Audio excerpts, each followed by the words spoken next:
sin un ruido. 10 meses después que el último avión pasase por allí, supo Rolf Smith, sin ningún género de dudas, que solo otro ser humano había sobrevivido. Su nombre era Louise Oliver, y estaba sentada frente a él en una cafetería de Salt Lake City, comiendo salchichas vienesas en lata y bebiendo café. La luz del sol atravesaba como un juicio de Dios una pared rota. Dentro y fuera no se oía ruido alguno, solo un apagado rumor de ausencia. Ya no se oiría nunca más el resonar de las fuentes en la cocina ni el pesado rodar de los coches en la calle.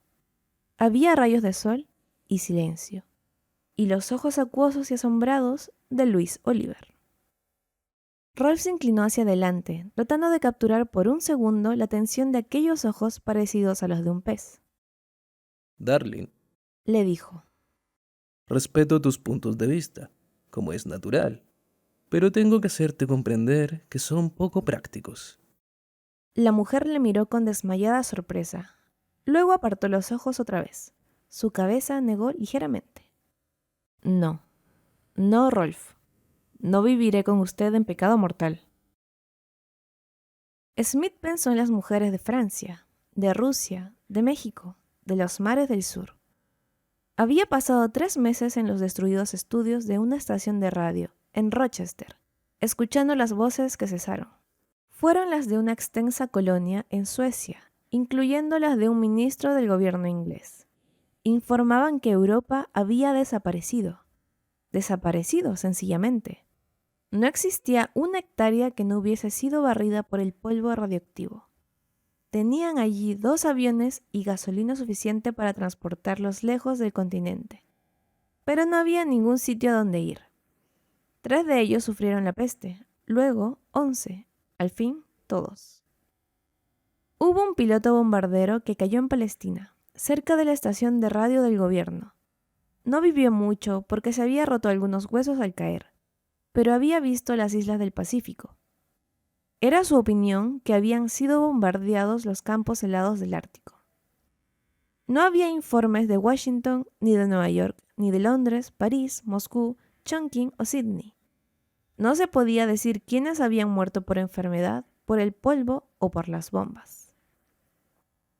El propio Smith había sido ayudante del laboratorio de un equipo que estaba tratando de descubrir un antibiótico contra la peste. Sus superiores encontraron uno que actuó durante algún tiempo, pero fue ya demasiado tarde. Cuando se marchó, Rolf se llevó consigo todo lo que encontró. 40 ampollas, bastante para poder vivir muchos años. Louise había sido enfermera de un hospital moderno cerca de Denver. Según ella, algo extraño sucedió al hospital cuando se acercaba a él la mañana del ataque. Estaba completamente tranquila cuando dijo eso, pero una vaga mirada apareció en sus ojos y su descompuesta expresión pareció alterarse algo más. Rolf no la presionó para que se explicase.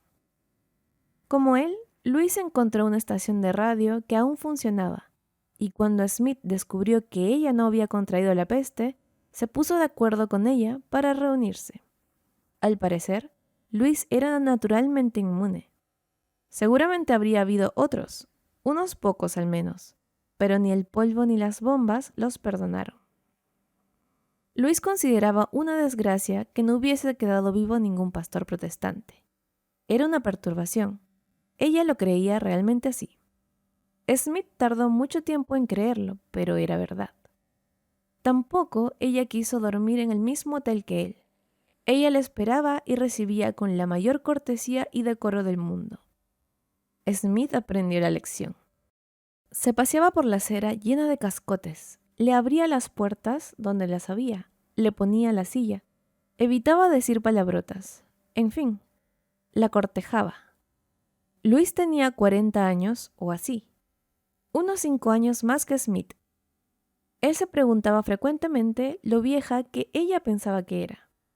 El choque que le produjo lo que le pasó al hospital, sea lo que fuere, y a los enfermos que ella había cuidado, hizo que su perturbada mente retrocediera a la niñez. Ella admitía tácitamente que todo el mundo había muerto, pero parecía considerarlo como algo que no se debía mencionar. Millares de veces en las últimas 3 semanas, Smith sintió un impulso casi irresistible de acogotarla y continuar su propio camino. Pero eso no le solucionaba nada. Ella era la única mujer en la tierra y él la necesitaba. Si ella moría o le abandonaba, él moriría. Vieja perra. Pensó para sí, furioso, pero tuvo mucho cuidado de que tal pensamiento no se manifestara en su cara. Luis, cariño, Dijo con dulzura. quiero aceptar tus sentimientos tanto como me sea posible. Lo sabes muy bien. Sí, Rolf, respondió, mirándole con cara de pollo hipnotizado. Smith se esforzó para continuar. Tenemos que enfrentarnos con los hechos, por desagradables que sean, cariño. Tú eres la única mujer y yo soy el único hombre que quedamos sobre la superficie de nuestro planeta. Somos como Adán y Eva en el paraíso terrenal. La cara de Luis adquirió una ligera expresión de malestar.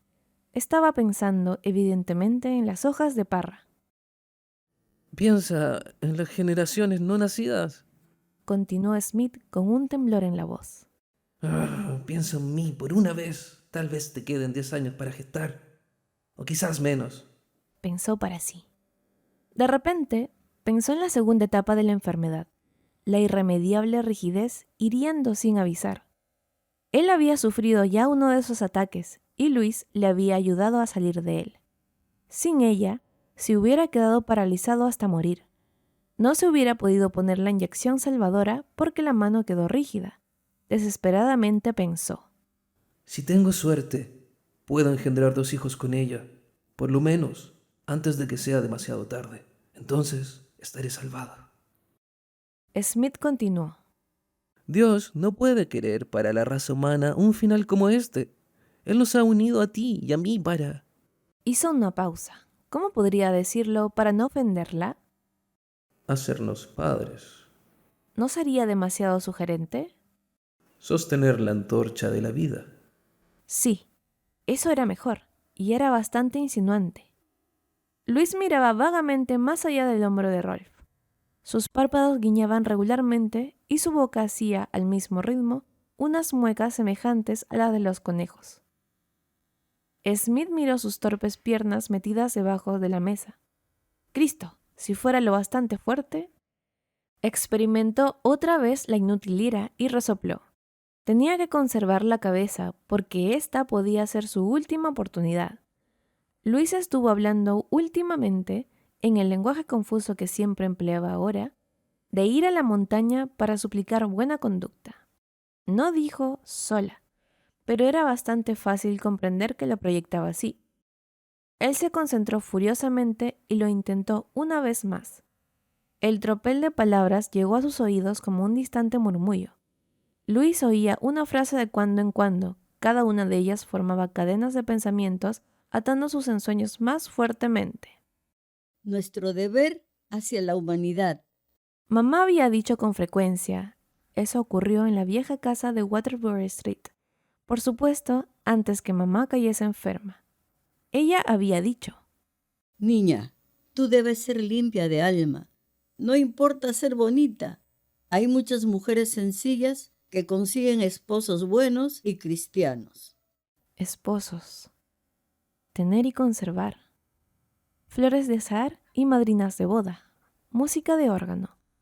A través del ofuscamiento mental, vio la mezquina cara de lobo de Rolf. Claro que era el único hombre que se había dirigido a ella en su vida. Eso lo sabía bastante bien. Cuando una muchacha pasa los 25 años, tiene que coger lo que se le presente. Aunque algunas veces me pregunto si Rolf es, en realidad, un hombre bueno, pensó Luis, en los ojos de Dios. Recordó las ventanas de cristales de colores de la vieja iglesia episcopaliana, y cómo creía ella siempre que Dios la estaba mirando a través de la brillante transparencia. Tal vez continuaba él mirándola ahora, aunque parecía algunas veces que él la había olvidado. Bueno, por supuesto, sabía que habían cambiado las costumbres matrimoniales, y si no podía casarla a un ministro del Señor, claro que sería una vergüenza, un ultraje casi, que si ella se casaba ahora con ese hombre, No podría llevar las cosas en condiciones, ni tendría todas esas cosas agradables. No habría tampoco regalos de boda, ni siquiera eso. Pero naturalmente, Rolf le daría lo que ella quisiera. Vio su cara enfrente, observó sus entornados ojos negros, mirándola con propósito feroz. La delgada y fina boca que se movía con lento y regular tic, los velludos lóbulos de sus orejas bajo la masa de su cabello negro. Él no debía dejar que le creciera tanto el pelo, pensó. No era decente. Bueno, ella cambiaría todo eso. Si se casaba con él, seguramente conseguiría que él cambiara su forma de ser. Eso no era más que cuestión suya, un deber. Rolf estaba hablando ahora de una granja que había visto en las afueras de la ciudad. Una casa grande, en buenas condiciones y un granero. Dijo que no tenía ganado, pero lo conseguiría más adelante. Y plantarían cosas y tendrían sus propios alimentos para comer, sin necesidad de tener que acudir siempre a los restaurantes. Ella sintió un contacto en su mano, extendida, muy pálida delante de ella sobre la mesa. Los gruesos y morenos dedos de Rolf, velludos por encima y por debajo de los nudillos, estaban tocando los de ella. Él había dejado de hablar un instante, pero ahora estaba hablando otra vez, con más prisa aún. Ella retiró la mano. Él estaba diciendo: Y tendrás el vestido de novia más bonito que hayas visto, y un ramo de flores.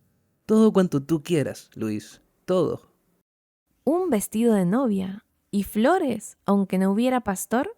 Vaya, ¿por qué no lo dijo antes aquel tonto? Rolf se quedó callado en mitad de una frase, sorprendido por lo que Luis había dicho con toda claridad. Sí, Rolf, nos casaremos cuando tú quieras. Estupefacto, deseaba que ella le repitiera aquello, pero no se atrevía a preguntárselo de nuevo, a preguntarle. ¿Qué has dicho? Por miedo a que le diera una contestación fantástica o ninguna. Respiró profundamente y dijo: ¿Hoy, Luis? Ella respondió: Bueno, hoy. No tengo prisa. Claro que si tú crees que puedes arreglarlo todo, pero parece... El triunfo surgió a través del cuerpo de Rolf. Ahora tenía la ventaja y se aprovechó de ella. Di lo que quieras, querida. Le urgió. Di sí, y me harás el más feliz de los hombres. Aún entonces su lengua se resistió a decir lo demás, pero no importaba. Ella asintió sumisa. Lo que a ti te parezca mejor, Rolf. Rolf se puso de pie y ella le permitió que besase su pálida y ajada mejilla. Nos marcharemos enseguida. Dijo. ¿Me perdonas un minuto, querida? Esperó su... desde luego, y se alejó, marcando las huellas de su paso sobre la gruesa alfombra de polvo en dirección al otro extremo de la sala. Solo tendría que hablarle como acababa de hacer unas cuantas horas más, mirándola a los ojos, y confiaría en él para siempre. Después haría con ella lo que quisiera. Pegarle cuando le vinieran ganas. Someterla a cualquier broma burlona o despreciativa. Maltratarla. Después de todo, no sería demasiado malo, ya que era el último varón sobre la tierra. No sería malo en absoluto. Ella aún podría tener una hija. Encontró la puerta del servicio y entró. Dio un paso hacia adelante y se quedó congelado, sacudido por un movimiento ilusorio, justo pero irremediable. El pánico atenazó su garganta cuando intentó volver la cabeza y no pudo, cuando intentó gritar, pero en vano. Experimentó la sensación de oír a su espalda un ligero chasquido cuando la puerta, accionada por el cierre hidráulico, se cerró para siempre.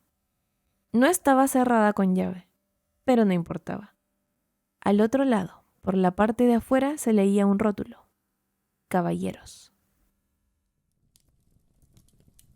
Si tienes una historia que te gustaría compartir con nosotros, puedes dejarlo en nuestro buzón. Hasta la próxima noche. No olvides suscribirte para que no pierdas tu lugar en La Pata Macabra.